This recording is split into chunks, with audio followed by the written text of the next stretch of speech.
Boa tarde, crianças. Tudo bem com vocês? Bom, espero que sim. Então, hoje nós iremos falar sobre as heranças dos portugueses e dos africanos. Os portugueses chegaram ao Brasil em 1500 e, desde então, influenciaram o modo de viver da população brasileira. Nós, brasileiros, somos falantes de português por causa dos portugueses, que chegaram às terras brasileiras há mais de 500 anos.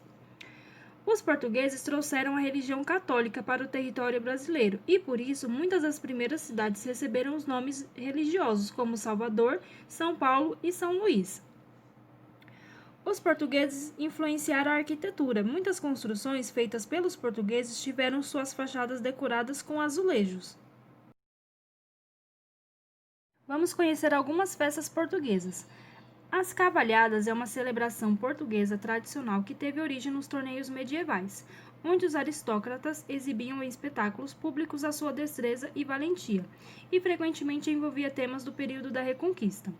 A festa do Divino celebra a descida do Espírito Santo sobre a humanidade. O culto ao Divino Espírito Santo está associado à narrativa bíblica presente no livro de Atos dos Apóstolos, do Novo Testamento.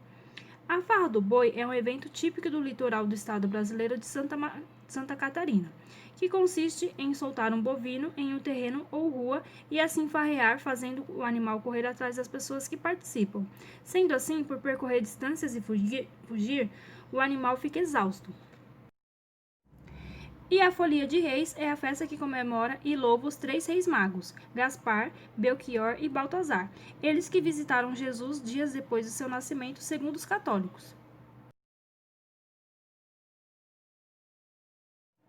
Agora vamos conhecer as heranças dos africanos. Então, os povos africanos também contribuíram muito para a formação da sociedade e da cultura brasileira. No passado, africanos foram trazidos à força para o Brasil, na condição de escravizados, pelos portugueses. Esses africanos faziam parte de povos distintos, que viviam de diferentes formas por toda a África. Vida dos africanos no passado. Então, por mais de 350 anos, os africanos trazidos ao Brasil foram a principal força de trabalho nas plantações de cana-de-açúcar, na produção de açúcar e nas minas de ouro. Eles também trabalhavam nas fazendas de café e nas cidades. Então, muitos africanos e seus descendentes trabalharam como escravizados até 1888, quando a escravidão foi abolida no Brasil e essas pessoas se tornaram livres. Plantações de cana-de-açúcar. Então, os africanos eram forçados a derrubar matas, preparar roçados, plantar e colher a cana-de-açúcar, produzir açúcar nos engenhos e ainda transportar mercadorias. Minas de ouro. Nas minas, os africanos enfrentavam difíceis condições para extrair ouro, pois havia perigo de desmoronamento de terra. Por causa da umidade, frequentemente ficavam doentes. Nas plantações de café, os africanos preparavam o solo, plantavam, colhiam e transportavam o café. Nas cidades, os escravizados abriam ruas, faziam calçadas, construíam igrejas, casas e palacetes. Também trabalhavam como barbeiros, vendedores, ferreiros, oleiros e entre outros. Os africanos e seus descendentes não aceitavam pacificamente o trabalho forçado e os maus tratos a que eram submetidos. Como formas de lutar e resistir à escravidão, incendiavam as senzalas onde dormiam e fugiam para os quilombos, que eram esconderijos onde viviam os escravizados não capturados. Além dos africanos, nos quilombos podiam viver indígenas e pessoas livres. Palmares, em Alagoas, foi o maior e mais conhecido quilombo durando cerca de 100 anos. Zumbi, último líder da resistência negra nesse quilombo, foi morto em 1695. No dia 20 de novembro, em homenagem a Zumbi, a data foi adotada no país como o Dia da Consciência Negra.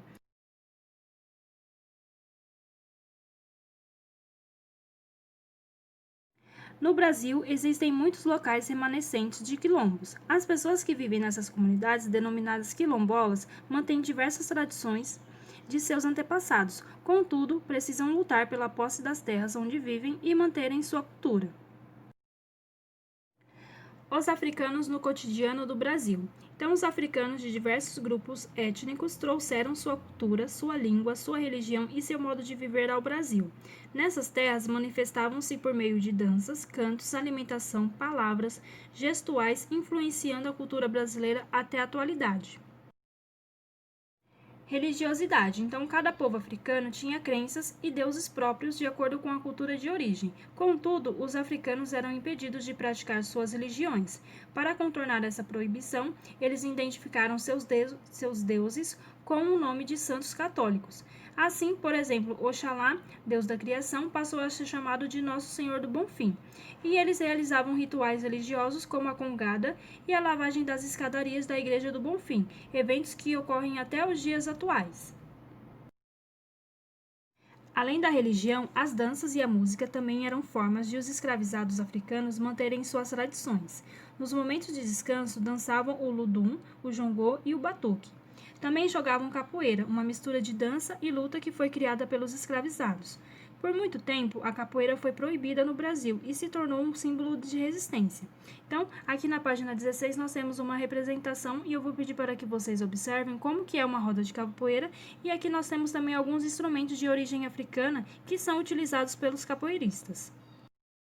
Atividades. Na apostila de História, na página 11 e na página 17, tem atividades para que vocês façam. Eu vou pedir para que vocês façam a leitura da história, tá? E aí depois vocês irão responder a pergunta 1. Então, é importante que vocês relatem sobre as comidas típicas, se elas são parecidas com apresentadas no texto e quais são essas danças, as brincadeiras e as vestimentas que nós utilizamos na festa junina, ok? Na página 17, tem algumas palavrinhas em que vocês irão relacionar ao significado delas. Então, caso fique alguma dúvida, eu vou pedir para que vocês utilizem o dicionário, ok? Certo, aqui na página 17, ainda na 2, tem um trabalhinho para que vocês façam. Então, eu vou pedir para que vocês escolham 2 temas e façam um cartaz, ok? Colocando as informações, imagens ou desenhos, caso você não tenha uma impressora, você pode desenhar, sobre a herança africana na cultura brasileira. Então, aqui nós temos os temas culinária, música, vocabulário e religião. Essa atividade, ela vale nota de participação. Então, eu vou pedir para que vocês façam com muito capricho, ok? Bom, crianças, então por hoje é só. Obrigada, até a próxima aula e um beijinho no coração de vocês. Qualquer dúvida vocês já sabem, me enviem uma mensagem. Beijinhos e até mais.